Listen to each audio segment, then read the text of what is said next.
सागर चिचकर सागरच ना, तो माझ्याकडे आला होता. काही लोक माझ्या एका बहिणीला भेटली होती आणि त्यांनी सांगितलं दादालाही सांगा बाबा. त्यांनी बोर्ड लावला होता. माझी मोठी बहीण म्हटली अरे काढ, आजी काम करेल, ती कामाचं आहे. मग त्यांनी काढला आणि तो मला भेटला. शेतकऱ्यांचं काही म्हणणं आहे त्यांनी मला दाखवलं.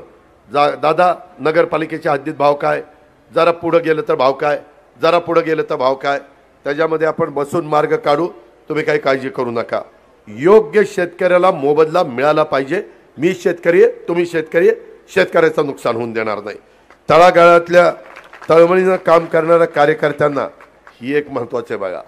काय झालंय, बऱ्याचशा गावात जायचो ना तर त्याच्यामध्ये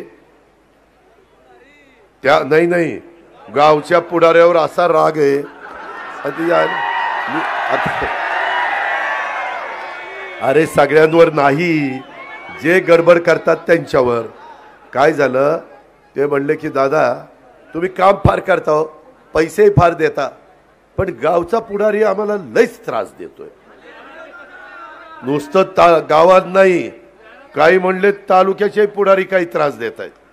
मी म्हणलं बाबा त्या माय माऊलींनो बांधवांनो, गावच्या पुढाऱ्याचा, गावच्या नेत्याचा आणि तालुक्याच्या नेत्यांचा राग उद्याच्या 20 तारखेला माझ्यावर काही काढू नका.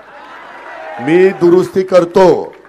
मी काय माझ्या पाठीशी डोळे नाहीयेत. ज्या वेळेस हे कळतं त्याच वेळेस मला उबगतं आणि त्याच्यात मी कोण बाबा चुकतंय, कोण काय करतंय.